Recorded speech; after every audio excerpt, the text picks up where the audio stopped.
Hello and welcome.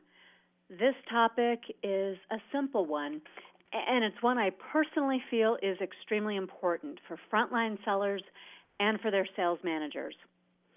I'll be challenging some long-held beliefs, maybe even slaughtering a few sacred cows, and I encourage your questions and your feedback both during the live broadcast and after the broadcast. For those I haven't had the pleasure of meeting yet, let me briefly introduce myself. I'm Deb Calvert. I'm the author of the bestseller, Discover Questions, Get You Connected, and of the award-winning blog, Connect to Sell. Please be sure to connect with me on LinkedIn or Twitter or Google+. My handle is there on screen, along with my email address. I conduct sales coaching, sales training, and sales research, as well as working in the leadership space. And those two disciplines converge in my current work, which you may know as the movement to stop selling and start leading. Like most of my work, it is based in research with buyers. Okay, for those who are new to Bright Talk, I'd like to point out two important features. First, be sure to notice the link called Attachments. That's, I believe, in the upper left corner of your screen. And I've included two resources there that are they're natural follow-ups to this topic, and I invite you to download those. And then secondly, you can subscribe to this channel. And if you do, you'll get more content each month from me if you'd like to. Bright Talk makes it really easy to stay on top of what's new and what's relevant for you. Now, enough of that commercial stuff. Let's get down to business.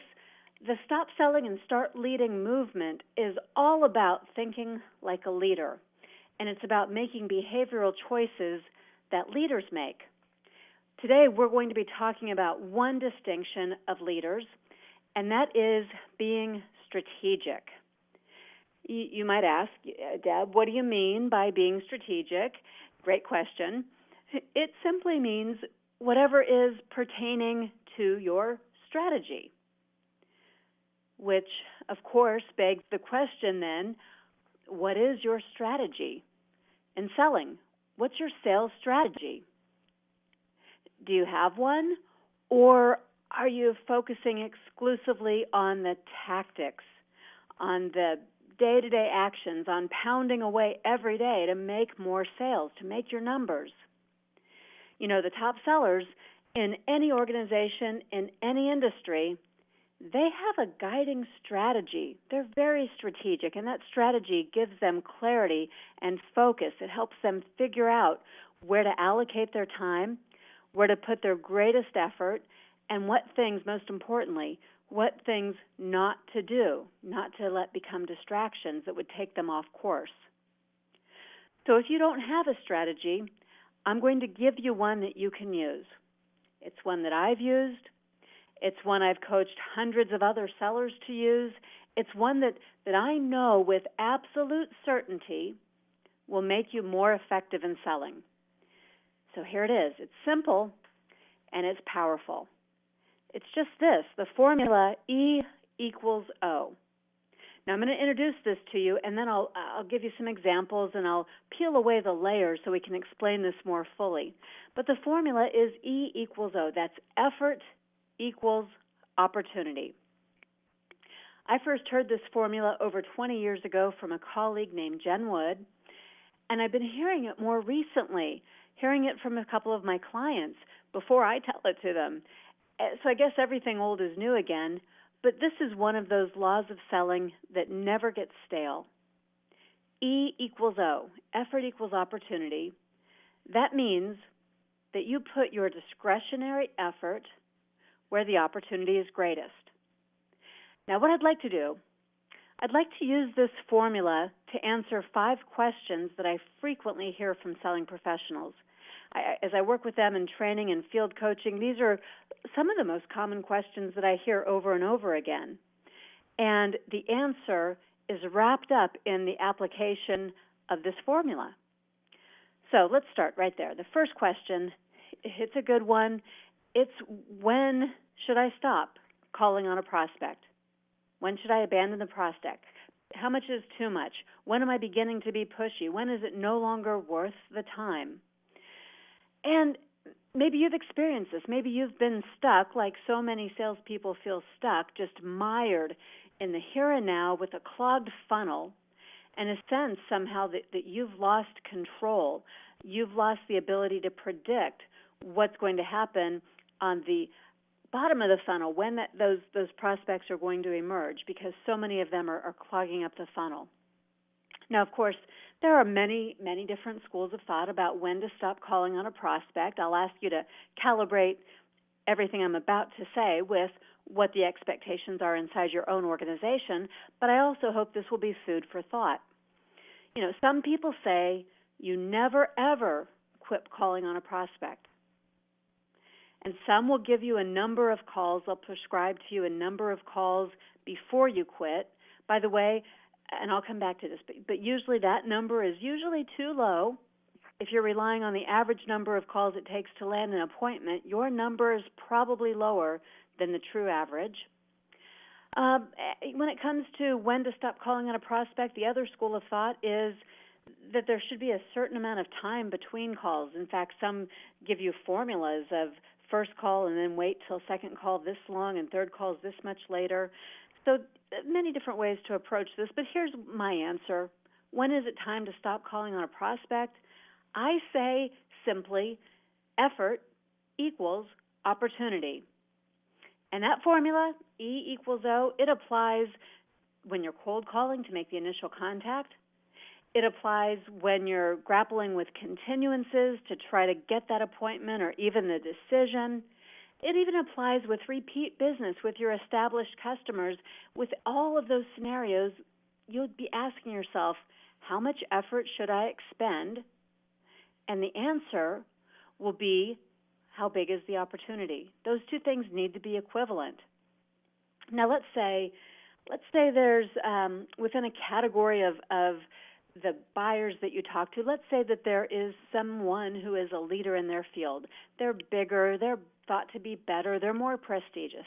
It's the one that if you were to turn that prospect, everybody else would fall in line because they watch and they wait to see what that one will do. See, that's somebody who ought to be important to you. Strategically, that is a reason that's representing a greater opportunity. So you would want to spend more time and more effort working to advance the sale with that one. We'd call that a top prospect. Not all leads are created equally, and not all prospects merit the same amount of investment, time and effort investment by you. So strategically, if you are thinking about what gets you to the ultimate goals that you're looking to get to, then you have to size up these opportunities and make these decisions based on more than a gut feeling and certainly more than just what's easiest to do. Let me illustrate this another way. I'd like to use an extended metaphor to try to put this into a visual that maybe you could take away from this. Now, I'm going back a few years, but I remember my son and I once went apple picking with his best friend and the mom of the best friend. My son's friend at the time, my son was in kindergarten, and his friend was about 6 inches taller, and the mom was probably a full foot taller than me. But while we were picking apples, it very quickly became obvious that their basket was filling up a lot faster than ours. And they had some beautiful apples. In fact, they were eating apples as they picked, where we were just settling for apples that I'd already decided were destined to become applesauce. That's the best I could hope for. And pretty soon, my son figured this out. He said, all the ones I can reach are rotten. And he asked for a ladder. So we changed our tactics. He climbed the ladder, and I held my breath, fearful that he would reach too far or he might do something unsafe. And it turns out he was a little scared, too, and he just took it one step at a time. He was very cautious, and he was reminding me constantly to hold on to the ladder, as if I would ever let go. But once we overcame our fears and we got comfortable with this new approach, we did find some beautiful apples. Unfortunately, we didn't get too much time up there in that zone because our friends were already done, and they were getting just a little impatient with us. But it's no different. It's no different at all when it comes to prospecting. See, most of us in sales, we spend a lot of time standing with our feet firmly planted on the ground. We're comfortable, complacent, avoiding risk, and relying on the low-hanging fruit. The problem is that this low-hanging fruit, it's often not the best. It might even be rotten. Sometimes we have to reach higher. We have to go outside our comfort zone. We have to pick new tactics and overcome our fears in order to go after the better fruit. But first, we have to come to grips with the fact that what's within reach isn't the best, that the prospects we're picking aren't the very best ones. They don't represent the best opportunities that we could be going after. One of the best clues, by the way, that a prospect isn't the best is simply this. You wonder if you should give up. Listen to that clue. That's a signal to analyze what you're doing. When we were apple picking, I sort of just accepted that those were the best apples available to us, and it was my son who refused to settle for those applesauce apples. He analyzed the situation when I did not. And sales is no different. You have to stop and think about the way you're spending your valuable time. Be strategic in how you prospect so that you invest your time wisely, and then make those investments. Choose to make investments that will pay off best for you. In other words, your effort should be equivalent to your opportunity. Your risk in reaching further should be justified by the potential payoff that you could be realizing. Now, effort equals opportunity. That also means that the size of the opportunity is determining how much effort you put into it. And to ascertain that size of opportunity, you'd have to be objective in assessing it. This equation works best when you can be objective. You can't limit yourself by looking only at that low-hanging fruit that seems to be in reach. You have to be willing to stretch and climb for the greater opportunities. And you have to be willing, this is really important, you have to be willing to put less effort, maybe even no effort, when the prospects are low opportunity or no opportunity. There is an exception to this rule, but it's very narrow, so please don't fall into the trap of overusing this exception. The exception is for people who have a very, very small number of prospects. They're restricted from increasing that prospect count by internal rules of engagement or by perhaps the category that they call on. And if you have a very finite, narrow category or account list, then you may not have the luxury of moving on in the way I'm describing. But chances are, for most of you, chances are that you do. So let's just focus on the majority as we continue here with this thought. But I want to be certain that I've emphasized the need to be rational and non-emotional when assessing your opportunity. Because with license to start crossing prospects off your list, you could get carried away. The feel-good rush of all those black lines crossing them out may take you too far too fast. So what do I mean by this? Emotionally, you may want to give up on prospects that you've already called 4 or 5 times and never gotten a reply from. But let me just say that 4 or 5 calls or emails is not nearly enough. Rationally, consider the opportunity. If this is a business you can help, one that will benefit from the products and services you sell, then the opportunity is probably worth a little more effort. And if this is a business that could spend a high dollar amount relative to your other accounts, then this is a potential opportunity worth a lot more effort. You see, opportunity, it's not measured by how easy the prospect is to reach. Those low-hanging apples, they were easy to reach, but they weren't even worth reaching.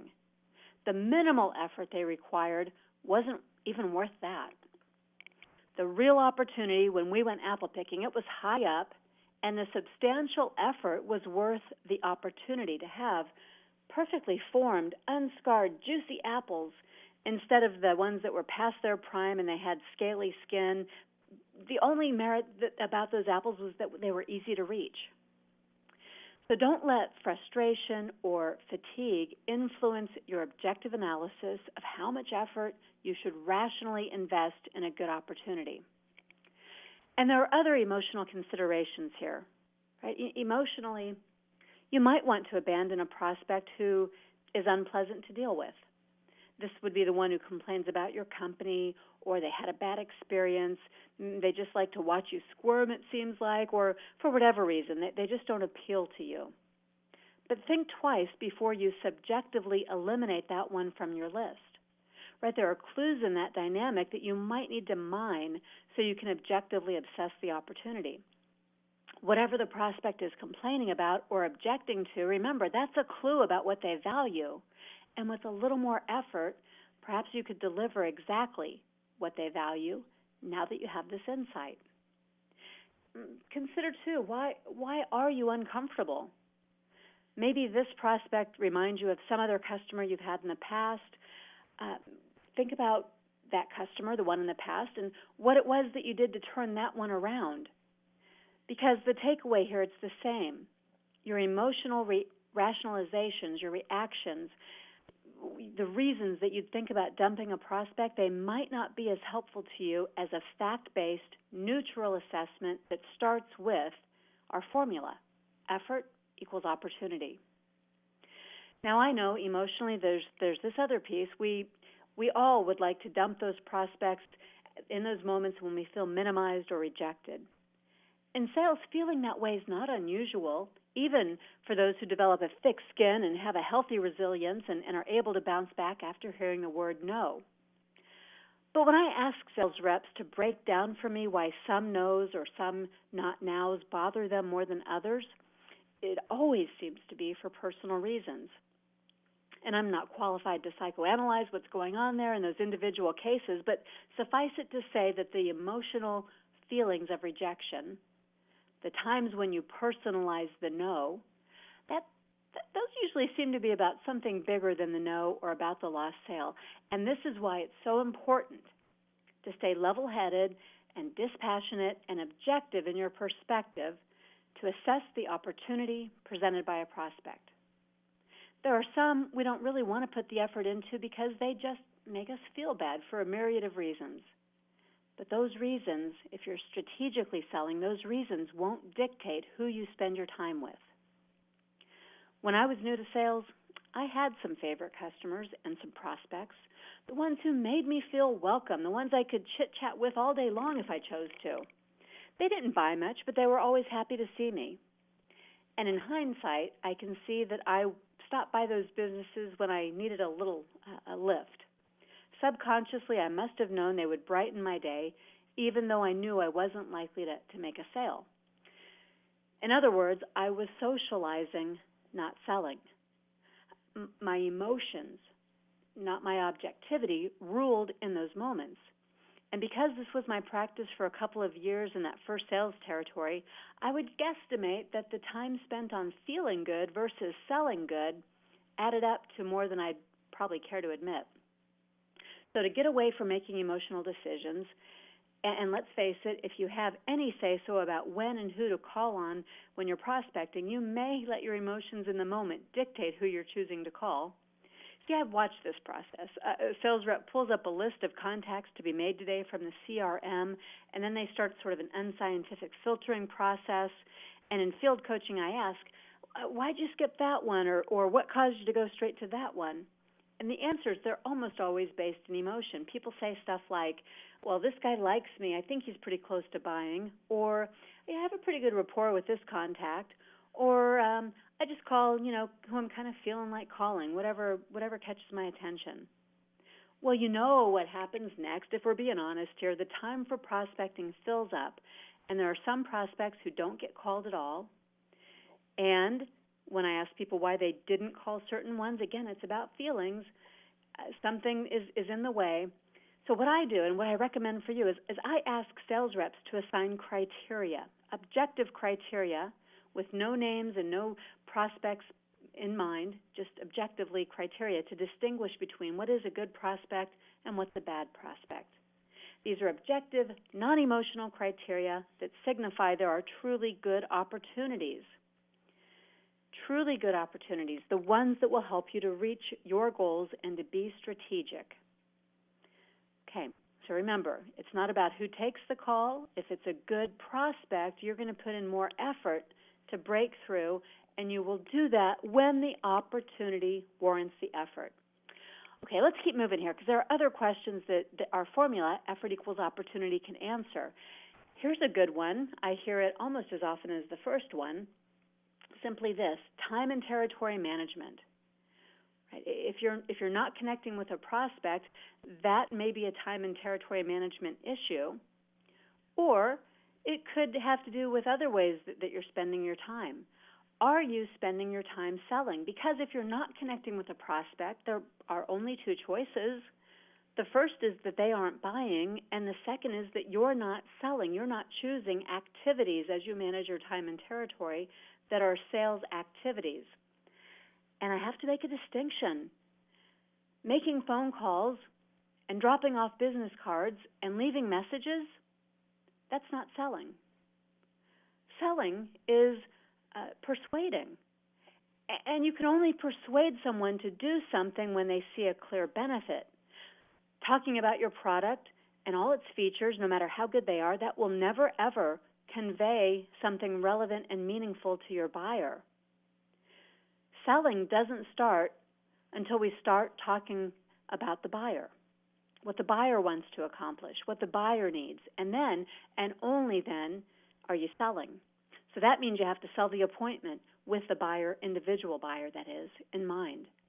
And you can only sell your product or service if you have first sold the value of spending time with you. For this unique prospect at this point in time, why should they spend time with you?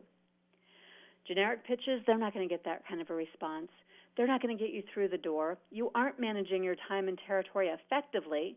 You aren't putting effort where the opportunity is, so long as you're relying on those generic tools and those tactics or actions, those behaviors that are rote. Okay, so if that's not you, if you are absolutely certain that you are selling, then the only other option is that this prospect is not buying. If they're not buying what you're selling, then the opportunity is very low, and the amount of effort you should put into this prospect at this time should also be very low. Now, one more clarification. When I say not buying, I don't mean not buying from you. I mean, if they're buying from your competitor, then they are buying. So that brings the opportunity level back up, and your amount of effort should rise in equal measure. And if, in fact, they are buying, then we're back to the other option. You're not selling in a way that is persuasive to this individual at this time. So try something different to be persuasive with that prospect. Put in the right amount of effort depending on how big that opportunity is. Okay, now all of this is relevant, but there are other time management implications here. If you're being strategic, you'd be finding that more of your day is spent proactively than reactively. See, the best sellers, the ones who are continually at the top of the leaderboard in their teams, they are very, very proactive. They choose to do the things that move their own strategies forward. They plan their days. They prioritize around their biggest opportunities. They don't let their minutes get depleted by fires that they have to put out or by all the distractions that come at them. And they don't ever procrastinate on what matters most. It is deliberately what they put front and center in each and every one of their days. And they know. They know what's going to serve them well strategically, and they understand the difference between serving the strategy and then all the other tactics that do or don't serve the strategy. So they make plans versus getting caught up in reactions and distractions. Now, the key word, if your question is, how do I manage my time and territory more effectively, the key word there is manage. This is part of that difference between selling and leading. Some of it's self-leadership. It's about being in control. It's about not letting yourself be a victim of circumstances. It's about mastering your time allocation and applying that time where the opportunity is greatest. So that's what you're aiming for if you're looking to have effort equals opportunity. be the formula for how you manage your time. So you might be asking, how then? What does it look like? How do I get there? How do I move from reactive to proactive? Let me define proactive a little bit more in detail and then give you some thoughts about how to get started. You see, being proactive, it means taking conscious control over everything in your life, certainly in the workplace and in your territory. It's about setting goals and working to achieve them. And it's not just about the goal, the amount of revenue you're supposed to bring in this month or this quarter or this period. It's about the interim goals. How do I get there? What are those steps that move me closer and closer toward it?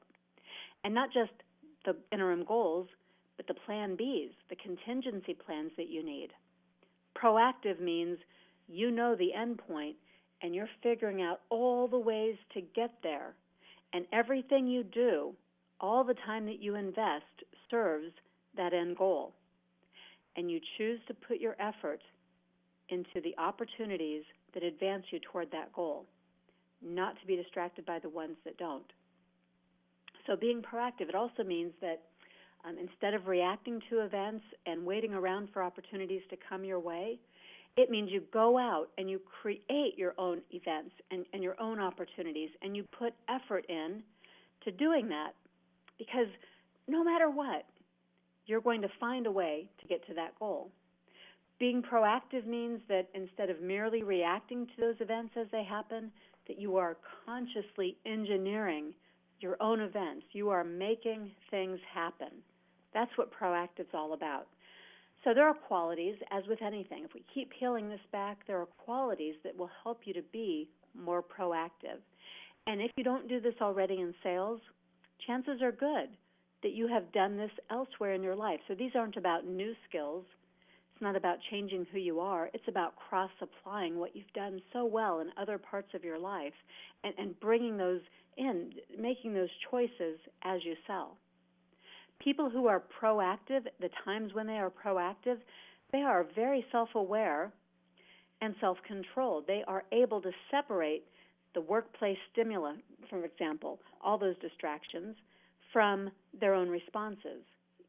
You know, you don't have to respond every time an email pops up, or every time the phone rings, every time somebody around you starts a different conversation.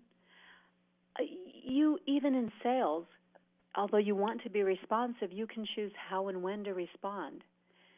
And people who are proactive, they have that strategy.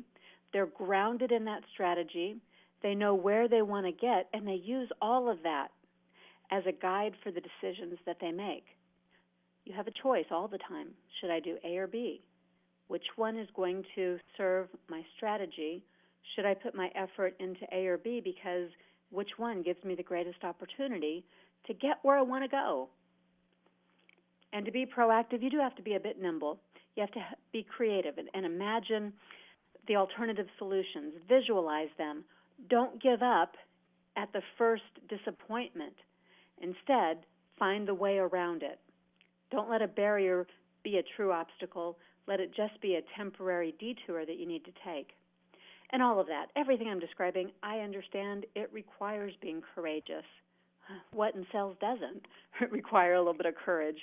You have to be independent, right? Choosing your own unique response, doing things differently, sometimes breaking the mold, because getting to your goal might require you to do things differently. Maybe it's not the same way you did them last month. Maybe it's not the same way that other people in your organization are selling. Maybe even it's not the way your sales manager has done it in the past. Sales, like leadership, is all about finding your own way, about being authentic and making sure that what you do works for you. So it's important to go ahead and clear the path ahead of yourself in whatever way necessary. Now, I have a couple of additional things that E equals O, our formula works for, and this next one's a delicate subject. You know, I'm an advocate for salespeople, and I have to say, I think it's time for a reality check. I'm actually getting a little annoyed. All these CRM companies out there, you hear one thing from them over and over again. They say the only problem with their system is user adoption rate. And guess what? If there was value in using that CRM, there would not be a problem with the user adoption rate. So sales managers, this is a question for you. Is the effort and time spent by your sellers worth the lost selling time? Is there enough opportunity realized to justify the investment of time and the lost selling time? Is your CRM giving you what you need so much to the extent that it's worth whatever you're asking your sellers to do to feed that CRM? And the answer may be yes. If it is, I applaud you. Sellers, I have a question for you too. Do you know what the opportunity actually is with your CRM? Be sure you're not rejecting it too quickly. Maybe it can do more for you than you realize. So give it a fair shot. But for everybody in the organization, sellers and sales managers alike, please remember that effort equals opportunity when it comes to tools. I'm talking about all those sales enablement tools. I'm talking about the research reported by ClearSlide, the 4 reasons why it's time to reboot technology. That research that told us that on average, salespeople spend less than 35% of their time actually selling. That concerns me. It concerns me because you are throwing a lot of money at sales enablement. And all these things we label as sales enablers, that would be all the tech resources, it would be the tools, the systems, the processes, the sales training, the sales coaching, the sales meetings, things that you're doing to try to make sales easier. Well, here's a moment of truth. How many of those actually take away so much time from selling that they are not sales enablers? Maybe they had the potential to be, but remember, every one of them also can potentially become a disabler of sales if not used thoughtfully and in a way that is balanced enough to allow for adequate selling time. If it's not imbalanced, then sales time is eroded, hence that statistic that only about 35% of a salesperson's time is spent on selling.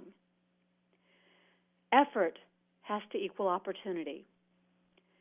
Evaluate where the salesperson's time is going and whether or not that time spent is yielding a return in sales made.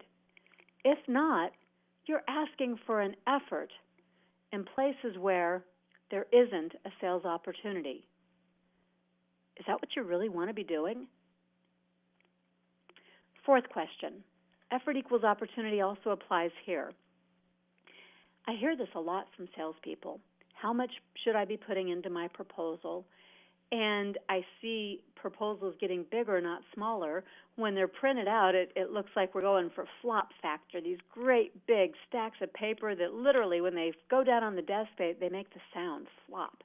Or if it's a slide, it just looks like there are so many slides that maybe you can spend 5 to 10 seconds on each, but more and more salespeople seem to not be getting through their slides because of it. Yeah, more slides do not equal more impressive. More slides don't equal more sales. More slides only equal one thing that I can say is in common. More slides typically equal more information about you and your company. And those slides are typically marketing collateral, so I understand why they're tempting to use.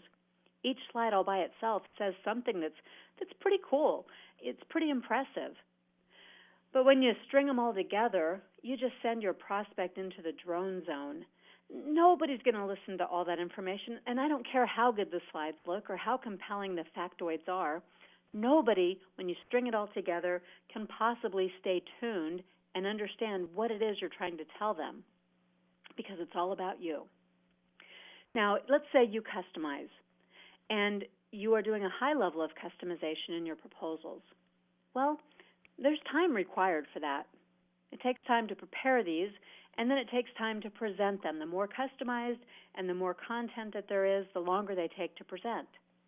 And the more you're doing with each and every presentation, the more turnaround time there usually is too. And every single day that goes by between needs assessment and green light to propose something, and then the time you actually propose it, every day that goes by is dampening your prospect's interest and leaving the door open to your competition.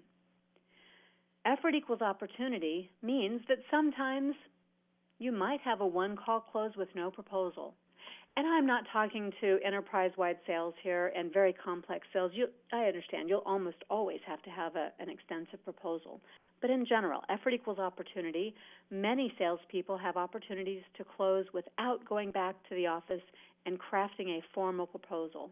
If you know in that moment exactly what the solution should be, and let's say it's something that's small, the opportunity isn't a big one, well, maybe you don't need to expend the effort to create an entirely crafted proposal.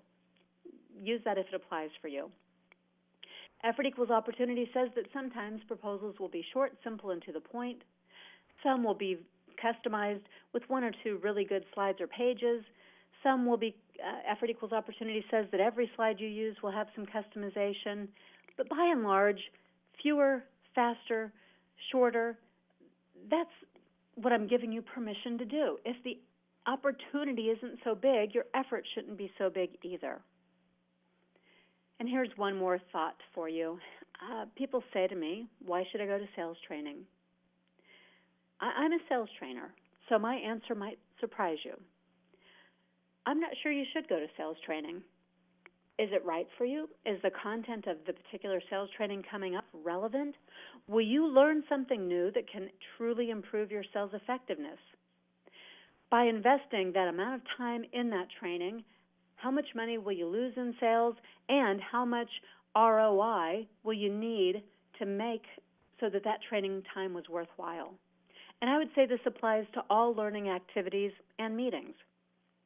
But don't misunderstand me. This is not a get-out-of-jail-free card because we all have something to learn. But strategically, what is it that you're focusing on? To support that strategy, what do you need to learn? What resources do you need to access?